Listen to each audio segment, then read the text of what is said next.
Hello everyone, welcome to Master Learner. This video is related to the series where we are interacting with students, those who qualified, those who have shortlisted for the SSC JEE 2022 result. कुछ बच्चों से हमने interact किया है, कुछ और बच्चे भी हैं, उनसे भी इंटरेक्ट कर रहे हैं. बहुत सारे बच्चों ने क्वालिफाई किया है. So it is also very difficult for us to interact with everyone. सबके साथ इंटरेक्शन करना बड़ा मुश्किल है ये.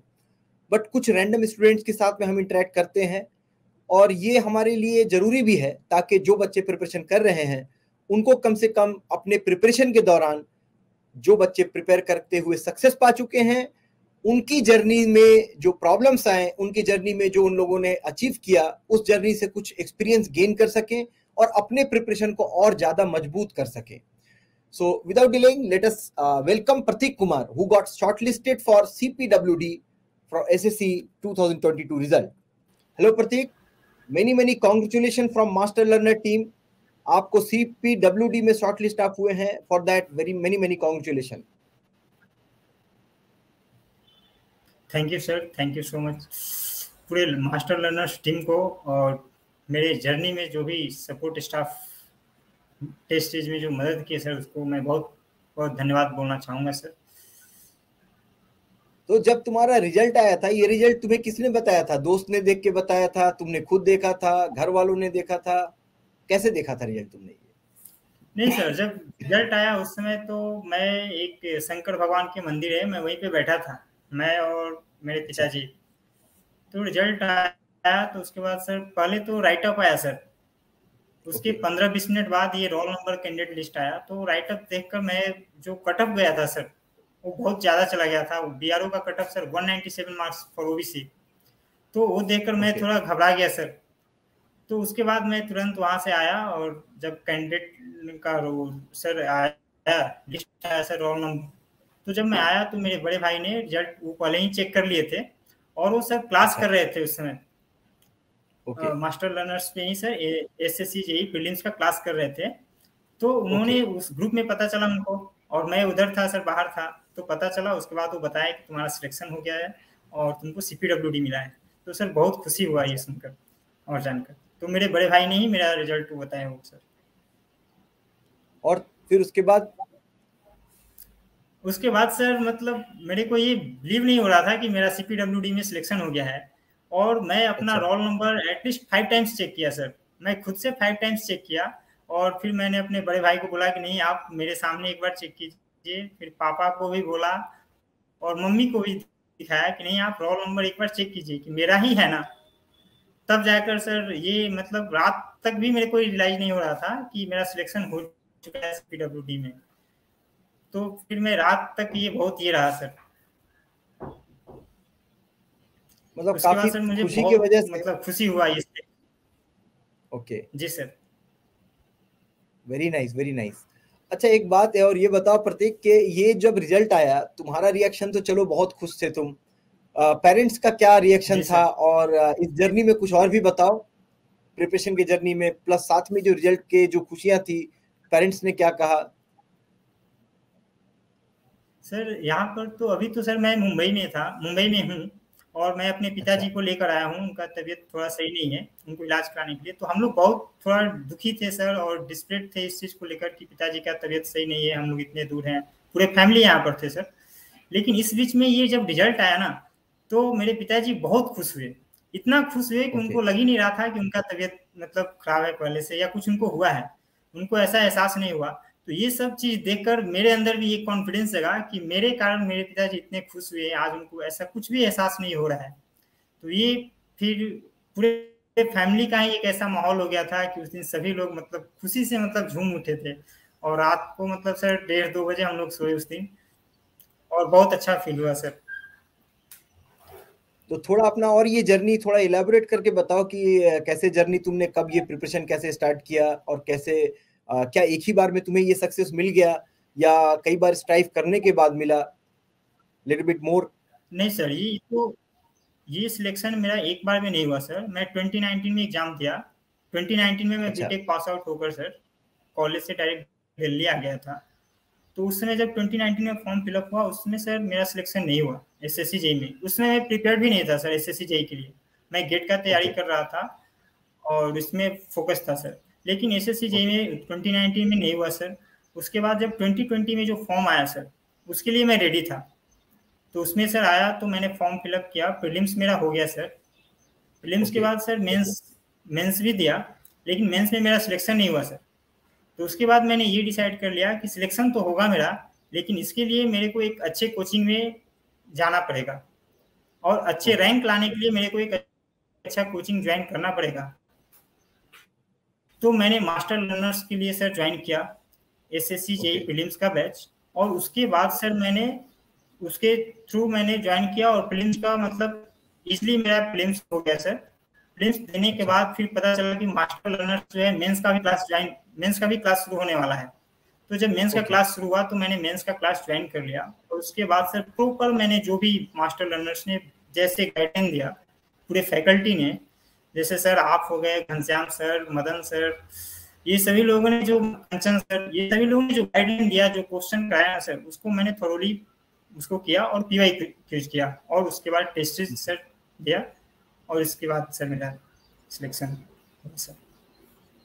एक बात बताओ, ये जो 2 बार का फेलियर रहा तुम्हारा, तो फिर तुम्हें हिम्मत या ऐसा तुमको कहाँ से इतना वो मोटिवेशन कहाँ से हासिल हुआ कि नहीं प्रिपरेशन छोड़ नहीं देना है, प्रिपरेशन कंटिन्यूअस करते रहना है, ऐसा मोटिवेशन कैसे मिला?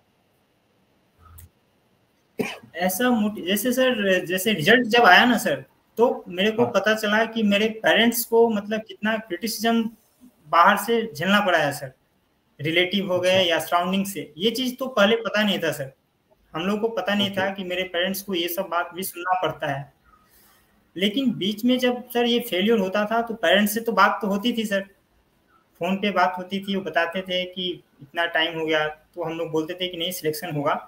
लेकिन मैं अकेले नहीं था सर इस जर्नी में, मेरे साथ मेरे बड़े भाई भी थे।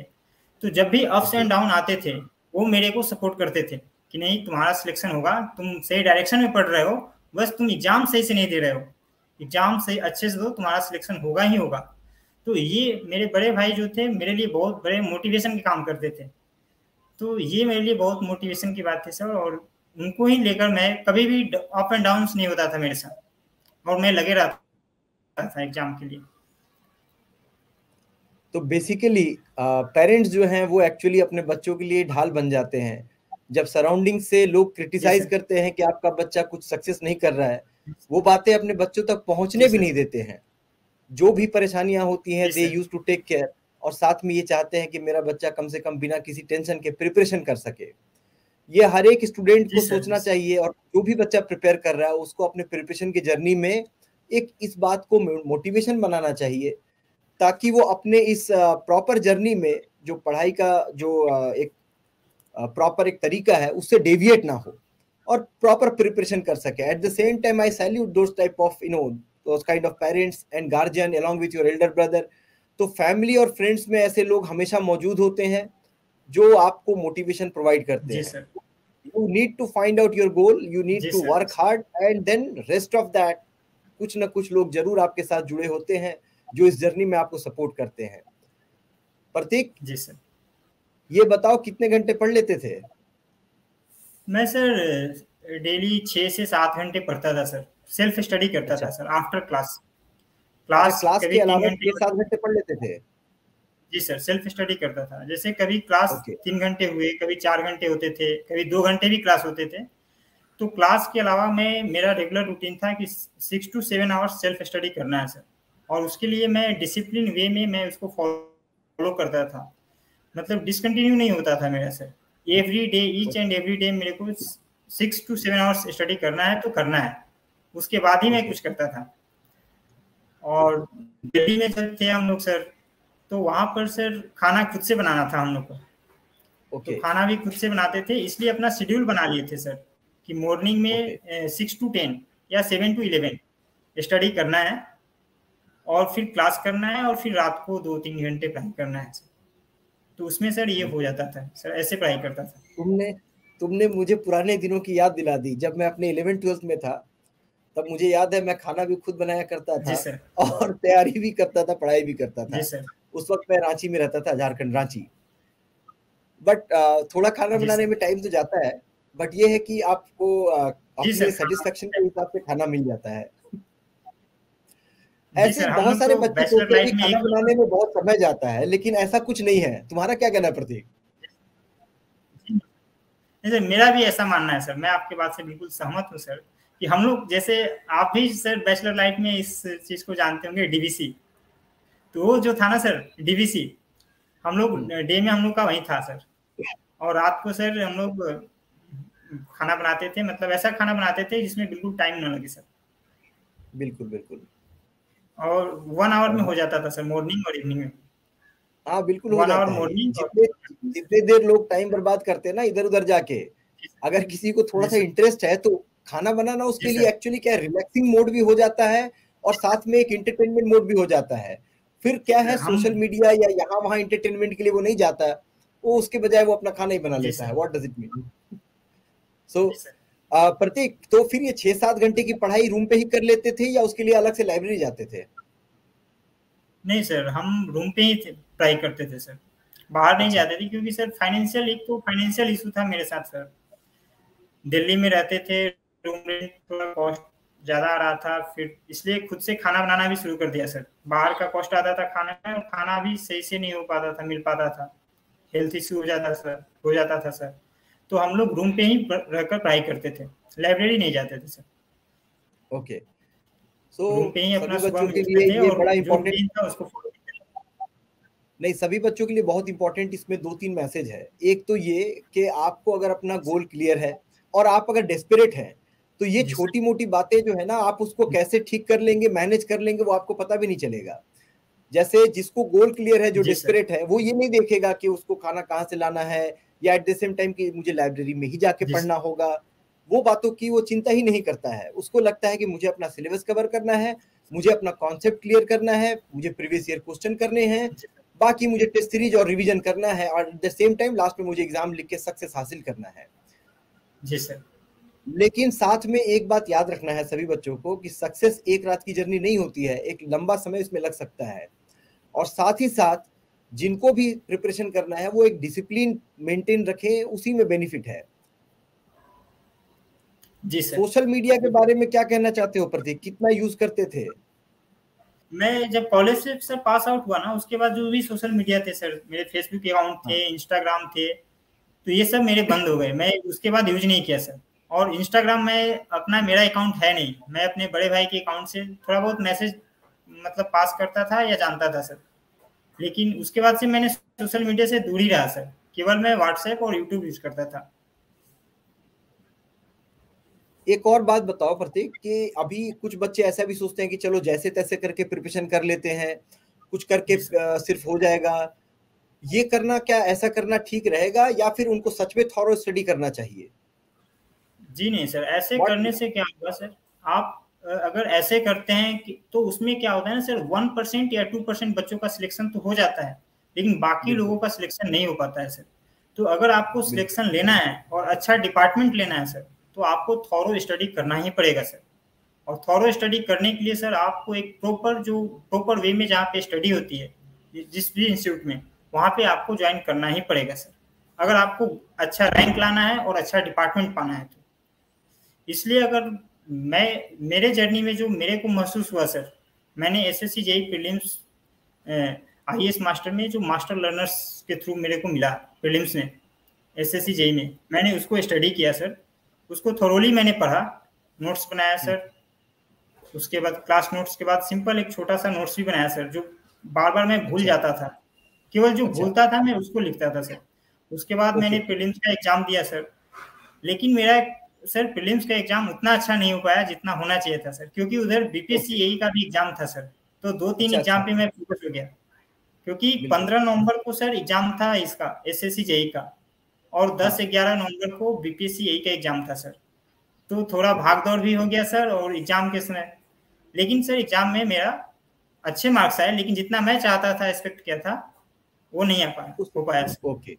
फिर ओके। मैंने सर मास्टर लर्नर्स का ही पता चला कि सर एसएससी जेई मेंस का क्लास शुरू हो रहा है, तो मैंने हम्म। तुरंत उसको ज्वाइन किया सर। और उसके बाद मैं फुल्ली डेडिकेटेड हो गया एसएससी जेई मेंस पर। और मैं जो भी गेट का एग्जाम था आपका ईएसी, मैंने सबको ही इग्नोर कर दिया सर। अच्छा ये बताओ, ये तुम्हारा जो तेजपुर यूनिवर्सिटी है वहाँ के बैचमेट्स वगैरह से बात हुई तुम्हारी? जी सर, मेरे जितने भी फ्रेंड्स थे सर, मेरे बैचमेट से, उन्होंने मेरे को कॉल किया, पर्सनली कॉल किया, मैसेज भी किया ओके। और बातचीत हुई। और मेरे 2-4 जूनियर से भी बातचीत हुई। बहुत सारे मतलब मेरे जो जूनियर्स हैं वहाँ पे, तो उन्होंने भी अच्छा। मेरे को कॉल किया, पूछा कि आपने कैसे स्टडी वगैरह किया, यही सब सर पूछ रहे थे। कहाँ पे कोचिंग किए थे, इतना अच्छा रैंक आया, तो ये सब पूछ रहे थे, उनसे बात हुई तो सर। जहाँ जहाँ तुम रहते हो, तुम्हारे बहुत सारे बैचमेट जूनियर आस पड़ोस में जी सर। जितने भी बच्चे जो प्रिपरेशन कर रहे होंगे या करना चाहते होंगे, जी उन सर। सभी को क्या मैसेज देना चाहोगे?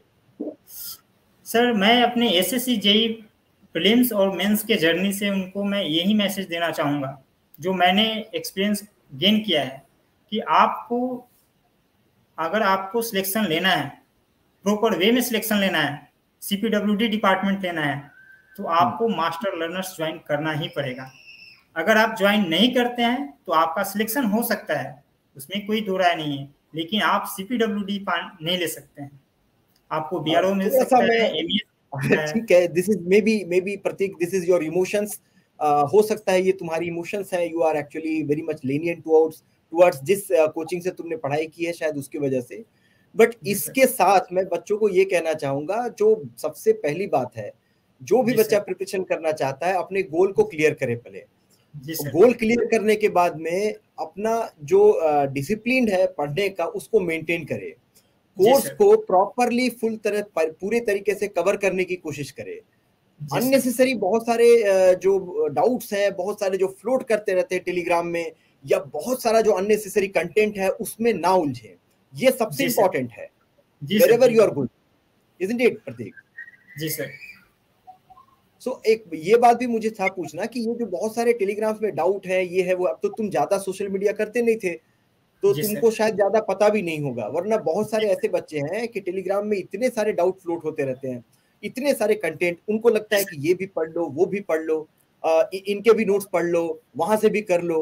ये इस तरह का माहौल बच्चों के बीच में क्या प्रॉब्लम क्रिएट करता है? व्हाट डू यू से? इससे ये होता है ना सर कि बच्चे डाइवर्ट हो जाते हैं। उनको जो अपना प्रॉपर प्रिपरेशन करना चाहिए उससे हटकर वो दूसरे रास्ते पे चले जाते हैं और उनमें उनका टाइम किल हो जाता है। और जब टाइम किल हो जाता है तो जब एग्जाम पास आ जाता है तो उनको समझ में नहीं आता है कि मैं क्या करूं, किस सब्जेक्ट को पढ़ना चाहिए, किस सब्जेक्ट को नहीं पढ़ना चाहिए। इन सब से जब मैं एसएससी जेई मेंस का जब प्रीलिम्स लिया था मास्टर हाँ। लर्नर्स पे, और एसएससी जेई मेंस का जब मैं बैच ज्वाइन किया था, तो उससे मेरे को ये बेनिफिट हुआ कि सर मेरे को प्रॉपर कंटेंट मिला सर। जो एग्जाम पॉइंट ऑफ व्यू से जो एग्जाम में आया था मेरे को उतना ही मिला था, यहाँ तक कि उससे ज़्यादा मिला था सर। उतना रिक्वायरमेंट भी नहीं था एसएससी जेई मेंस में जो पढ़ाए गए थे या प्रीलिम्स में सर। तो मेरे हिसाब से होना चाहिए कि सर इन सब से दूर रहना चाहिए बच्चों को, या जो भी एसएससी जेई मेंस की प्रिपरेशन कर रहे हैं, एसएससी जेई की, प्रीलिम्स की, मेंस की, उनको सोशल मीडिया से दूर ही रहना चाहिए। और ये जो अनवांटेड थिंग है सर, इससे बचना चाहिए सर। अच्छा, एक बहुत स्पेसिफिक क्वेश्चन और भी है जो कई बच्चे ऐसा करते हैं। मान लो किसी सब्जेक्ट का वेटेज ज्यादा है, किसी सब्जेक्ट जी का सर। वेटेज कम है, तो जी प्रिपरेशन सर। के दौरान ऐसा दिमाग में तुम रखते थे क्या कि जिसका वेटेज कम है उसको साइडलाइन कर दिया, जिसका वेटेज है ज्यादा है सिर्फ उसी को पढ़ लिया? ये तो सर दिमाग में था ही, लेकिन मेरा ऐसा शेड्यूल था सर कि जो क्लास में पढ़ाई हो रहा है ना सर, उसको पहले पूरा करना है। उस क्लास ओके। के जितने भी क्वेश्चन हो रहे हैं उसको पूरा करो, पीवाई क्यूज अच्छे से लगाओ। उसके बाद अगर ये सब्जेक्ट हो गए, पूरे अच्छे से कंप्लीट हो गए, उसके बाद फिर देखना है कि इसका वेटेज क्या है। अगर ओके। वेटेज कम है तो इसको रिवीजन में थोड़ा कम समय दे देना है। जिसका ओके। वेटेज ज्यादा है उसको मैं रिवीजन पे ज्यादा समय देता था, लेकिन हर ओके। एक सब्जेक्ट को मैं प्रॉपर वे में पढ़ता था सर, कि अगर जी, क्वेश्चन आए ये सही स्ट्रेटेजी था मुझे लगता है, क्योंकि you are totally dependent on कि क्लासेस में क्या पढ़ाए जा रहे हैं। उससे क्या हो गया कि जो कम वेटेज वाला सब्जेक्ट है या ज्यादा वेटेज वाला सब्जेक्ट है, तुमने जी सबको सर। बराबर ढंग से पढ़ लिया, जी और सर। बाद में रिवीजन के समय तुमने ये काम किया कि चलो एक काम करते हैं, अब जिसका वेटेज थोड़ा कम है उसको थोड़ा सर। रिवीजन में कम समय देंगे, और जिसका वेटेज ज्यादा है उसको रिवीजन में ज्यादा समय देंगे। इससे जी हुआ सर। सिलेबस भी पूरा कवर हो गया और टाइम को भी तुमने मैनेज कर लिया। That was good strategy I think. जी सर। जी सर, मैं ऐसे ही किया था सर। और उसके बाद सर जो बिल्कुल टेस्ट बिल्कुल। सीरीज होते थे ना सर, टेस्ट सीरीज भी तो सिलेबस के अनुसार होते थे कि इतना सिलेबस हाँ। कवर हुआ है तो टेस्ट 1 होगा। पहले तो सर पार्ट वाइज होते थे, फिर फुल लेंथ। तो इससे टेस्ट सीरीज से हुआ क्या कि सर रिवीजन पूरा हो जाता था, एक दिमाग में अच्छा। रहता था कि नहीं टेस्ट देना है सर। और टेस्ट में सर मैं मार्क्स लाने के लिए टेस्ट नहीं देता था सर। मेरा ये मकसद रहता था कि जो सिलेबस है टेस्ट का उसको फुल्ली कवर करके जाना है सर। उसके बाद कितने नंबर आते थे नहीं आते थे वो बात की बात थी सर। नहीं, ये भी बहुत सही है, क्योंकि टेस्ट सीरीज में जो बच्चे मार्क्स देख के और बाद में वो डिप्रेस हो जाते हैं, वो ठीक नहीं है। टेस्ट सीरीज तो खुद की समझ के लिए है कि भाई मैं जो प्रिपेयर कर रहा हूँ टेस्ट सीरीज के बाद में, क्या मैं अप टू द मार्क उस तरह से क्वेश्चन को सॉल्व कर पा रहा हूँ या नहीं कर पा रहा हूँ। नहीं कर पा रहा हूँ तो मुझे इंप्रूवमेंट करना चाहिए। Very nice. बहुत अच्छा लगा प्रतीक तुमसे बात करके, और जो इमोशनल तुम्हारी फीलिंग्स थे, I am also very happy, we all are very happy कि you got selected for CPWD। और पूरे मास्टर लर्नर टीम की तरफ से once again many many congratulation, और साथ में we will wish you for your very very nice career. तो अभी आगे जो भी तुम करना चाहते हो उसके लिए बहुत बहुत तुम्हें शुभकामनाएं, और फिर से लास्ट में बहुत सारी बधाइयां। Thank you very much Prateek. Thank you so much sir.